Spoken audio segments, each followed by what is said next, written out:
Bonjour à tous et bienvenue sur la chaîne YouTube Monitorant outil de suivi quotidien de position. Aujourd'hui, on va parler des différentes colonnes que vous avez à disposition sur votre tableau des mots-clés. Pour cela, vous allez vous rendre sur votre compte Monitorant et vous allez cliquer depuis le menu de gauche sur la catégorie des mots-clés afin de voir apparaître votre tableau qui est déjà composé de 5 colonnes par défaut, mais vous allez voir, vous allez pouvoir les personnaliser, supprimer ou ajouter des colonnes ou modifier tout simplement l'information que vous avez sous les yeux pour la passer en pourcentage si vous en avez besoin. On va voir tout ça point par point dans cette vidéo. On va donc commencer par détailler ce que vous avez sous les yeux lorsque vous allez cliquer pour la première fois sur la catégorie des mots-clés. Vous aurez donc renseigné vos requêtes, vos sites, configurer votre synthèse et vous allez sur cette catégorie pour visualiser les résultats plus dans le détail et par mots-clés. 5 colonnes par défaut qui sont à disposition. La première étant celle des mots-clés. Vous voyez tout d'abord une petite flèche juste ici qui va permettre, si vous cliquez dessus, de pouvoir configurer le tri du tableau par ordre alphabétique sur les mots-clés.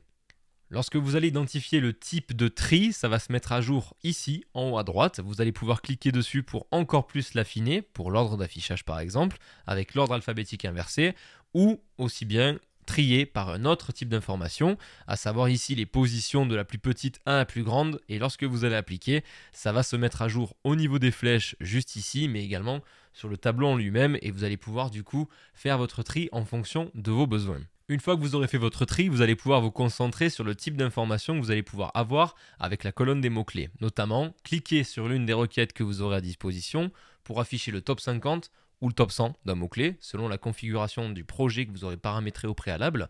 Et vous aurez un code couleur qui va s'afficher, qui sera identique à celui de la synthèse. En vert, votre site.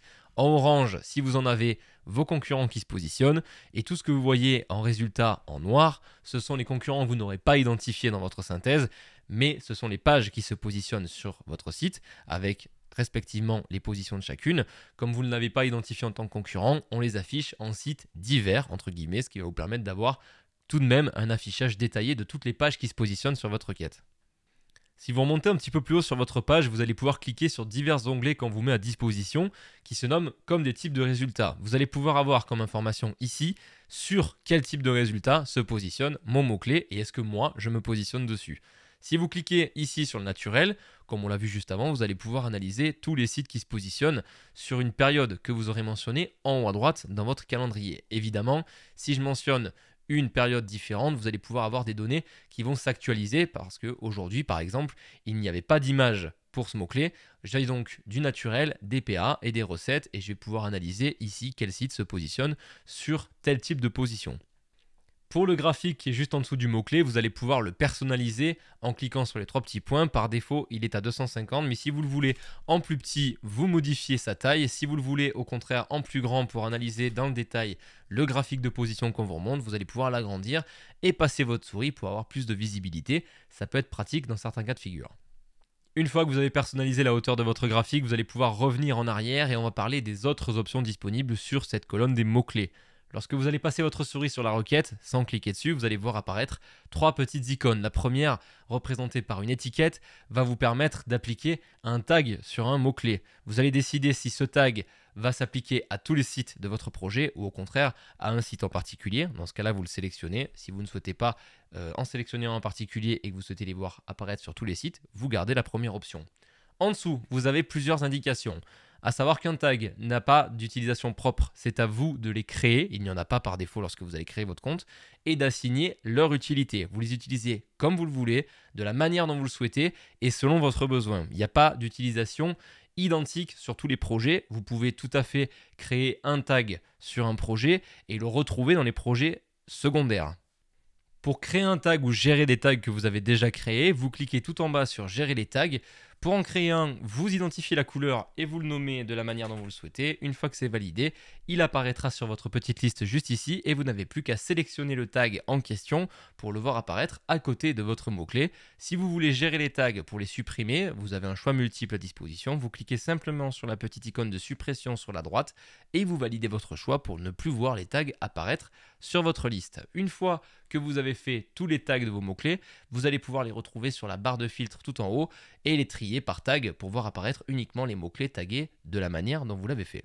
Petite spécificité concernant les tags et les projets. Lorsque vous allez ajouter un nouveau tag sur un projet, ici projet numéro 1 nommé cuisine, et que vous allez créer un deuxième projet sur lequel vous allez vouloir créer un deuxième tag, vous allez pouvoir tout de même appliquer les tags sur le deuxième projet et sur les mots-clés de ce deuxième projet, puisque lorsque vous allez cliquer sur les tags, vous allez les voir apparaître puisque la liste des tags est commune à tous les projets. Donc lorsque vous allez créer un tag sur le projet numéro 1, vous allez pouvoir appliquer ce même tag sur tous les autres projets de votre compte MonitorRank. On va revenir sur l'affichage précédent pour parler cette fois-ci de la deuxième icône à disposition représentée par un carré et une flèche en haut à droite. Lorsque vous allez cliquer dessus, ça va vous ouvrir un nouvel onglet avec la recherche du mot-clé. À l'instant où vous cliquez sur cette petite icône, ça vous évite de faire la recherche manuellement de votre côté. C'est un petit raccourci qui est plutôt pratique. Dernière chose au sujet de la colonne des mots-clés, lorsque vous allez passer votre souris sur l'une des requêtes que vous suivez, vous allez avoir l'opportunité de cliquer sur les 3 petits points tout à droite de la colonne et vous aurez plusieurs options qui vont s'offrir à vous, notamment la première, créer une note pour un mot-clé. Vous allez devoir appliquer donc une date, une couleur, le nom et la description. Généralement, c'est ce que vous aurez fait en rapport avec ce mot-clé et cette note. Vous allez ensuite valider. Une ligne va apparaître tout en bas de votre page. Vous allez devoir ensuite appliquer cette date dans le calendrier pour voir s'il y a eu un impact. Cette fois-ci, au niveau de la courbe d'évolution du mot-clé directement. Au fur et à mesure que les jours vont passer, vous aurez une analyse sur une plage de date beaucoup plus large, ce qui va vous permettre ici de visualiser s'il y a eu un impact, que ce soit dans le bon sens ou au contraire des pertes de position par rapport au travail que vous aurez fait et qui sera relié à cette note. Deuxième option, les thématiques. Si vous cliquez ici, vous allez voir que vous allez pouvoir modifier les thématiques pour ce mot-clé uniquement. Vous pouvez supprimer celle qui est déjà en place et en rajouter d'autres. Si vous voulez que votre choix soit bien pris en compte, pensez à valider et vous aurez modifié la thématique pour ce mot-clé uniquement. Le CTR ensuite, toutes les valeurs que vous voyez inscrites sur chaque position, donc 1, 2, 3, 4, 5, ce sont des pourcentages qui sont indiqués, donc 34% de chance d'être cliqué si vous êtes premier sur ce mot-clé, 17% si vous êtes deuxième, etc. Ce sont des statistiques que vous pouvez retrouver lorsque vous faites des recherches par rapport au CTR d'un mot-clé sur Internet. Si toutefois vous savez que pour ce mot-clé en question, ce n'est pas cette valeur qui correspond, vous pouvez la modifier et pensez bien à valider pour que cela soit bien pris en compte également. Vous avez ensuite ici la possibilité de relancer les positions pour un mot-clé si vous voulez relancer à l'instant T pour qu'on récupère les positions au moment où vous cliquez sur cette option. Vous faites simplement relancer les positions. Ça, c'est juste que ça va vous prendre un mot-clé, donc une ressource si vous suivez le mot-clé sur ordinateur ou mobile uniquement. Ça va vous prendre 2 ressources si vous suivez le mot-clé sur les deux. Donc veillez bien à avoir assez de ressources tout en haut à gauche si vous voulez relancer les positions. La vue de la SERP, au moment où on a récupéré les positions, on va vous récupérer la vue de la SERP avec les informations donc mise à jour telle date et telle heure sur les deux supports, si bien évidemment vous suivez le mot-clé sur ordinateur et sur mobile. Ce n'est pas un screen, c'est une vraie page sur laquelle vous allez pouvoir naviguer et cliquer sur le lien si vous souhaitez en savoir plus. Vous pouvez également exporter cette vue en 3 formats différents et vous avez également la vue SERP sur le mobile puisque c'est une SERP qui est différente et ça s'apparente à la vraie SERP au moment où on a récupéré les positions de ce mot-clé. Les dernières options, au niveau des suppressions de support, si vous voulez supprimer votre mot-clé sur l'un des deux supports parce que vous souhaitez le suivre uniquement sur le mobile par exemple, vous pouvez supprimer le suivi sur desktop, ça va vous retirer un crédit, vous pourrez le réutiliser par la suite.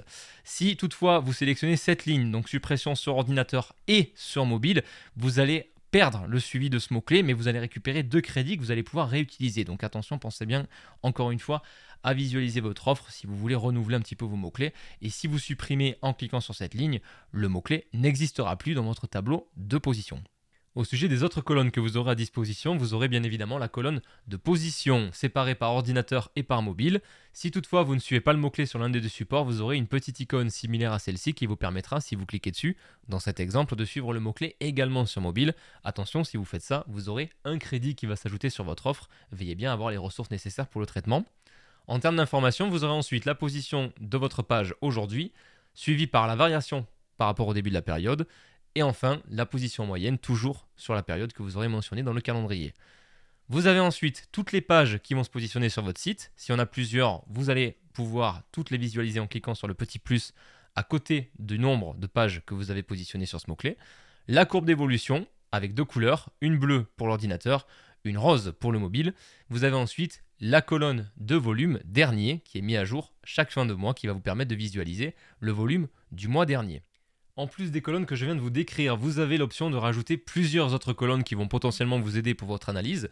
En cliquant juste ici, vous en avez quelques-unes qui ne sont pas sélectionnées par défaut, notamment les volumes de recherche annuels, mensuels et historiques, respectivement la somme, la moyenne et sous forme de graphique au niveau du volume de recherche qui va vous permettre de visualiser pour le dernier, sur le mois de décembre 2023 par exemple, vu que c'est listé sur les 12 derniers mois, le volume de ce mot-clé sur ce mois précis. On conseille d'ailleurs de récupérer la saisonnalité en plus du volume historique sur votre tableau, puisque ça va vous permettre pour cette information de voir s'il y a un mot-clé qui est plus recherché sur une période de l'année en particulier. Comment est-ce calcul? On va prendre un exemple avec ici apéritif de Noël. On prend le volume maximum du mot-clé divisé par le volume minimum. Ça va vous donner une valeur qui est juste ici. Plus cette valeur est élevée, plus comme vous pouvez le voir, le volume de recherche est beaucoup plus élevé sur un mois précis de l'année ou deux. Tout dépend du volume et de la saisonnalité. Mais vous avez un bel exemple sur celui-ci. Vous avez ensuite le CTR qui peut être visualisé directement sur votre tableau des mots-clés. Si vous avez trop de colonnes, vous pouvez également les décocher pour personnaliser encore plus votre tableau. Les fonctionnalités SERP qui vont vous permettre une analyse plus poussée de la SERP avec des petites icônes qui apparaissent à côté de chaque mot-clé qui vont vous donner une position pixel également. Ça va vous donner le contenu de la SERP. Ça ne veut pas dire que vous êtes positionné sur ce type de résultat, mais par exemple sur recette légère, lorsque vous allez le rechercher, il y aura potentiellement de l'image qui va se positionner à 1300 pixels et également des People Also Ask à 2100 pixels. On continue avec le pixel bloc naturel, c'est une valeur qui va cette fois-ci être indiquée sur ordinateur et sur mobile. La première va être la position pixel du premier résultat naturel pour un mot-clé sur le support ordinateur. Par conséquent, si vous le suivez également sur mobile, vous aurez cette information qui sera également listée sur la colonne juste à droite de celle-ci. Pour les trois dernières informations, vous avez le coût par clic et le concurrence ads qui sont des données que vous pouvez retrouver également sur Google AdWords, mais que vous pouvez analyser sur votre tableau de position. Et la dernière étant, si vous suivez plusieurs services et versions de Google sur le même projet, la colonne information qui va cette fois-ci vous montrer les détails du suivi de votre position avec le service, la version et la langue sur laquelle vous suivez le mot-clé pour être bien sûr d'avoir le bon mot-clé en face de la bonne information et surtout savoir si la bonne page est bien positionnée sur la bonne version. Dernière petite astuce de la vidéo, lorsque vous allez rajouter une colonne sur votre tableau des mots-clés, vous allez également pouvoir la filtrer encore plus puisqu'elle va se rajouter tout en haut avec les autres filtres à disposition. Je vais prendre pour exemple la colonne des pixels blocs naturels, je la coche, elle est disponible sur mon tableau mais également sur les filtres tout en haut. Il y a une valeur qui s'est rajoutée, vous allez pouvoir filtrer votre tableau de mots-clés en rapport avec la colonne que vous venez d'ajouter. Attention, toutes les colonnes ne présentent pas un filtre à disposition lorsque vous le mettez automatiquement. C'est donc la fin de cette vidéo, j'espère en tout cas qu'elle vous aura été utile et qu'elle vous aura plu. Quant à moi, je vous dis à très bientôt pour de nouvelles vidéos sur la chaîne YouTube Monitor Rank. Salut tout le monde.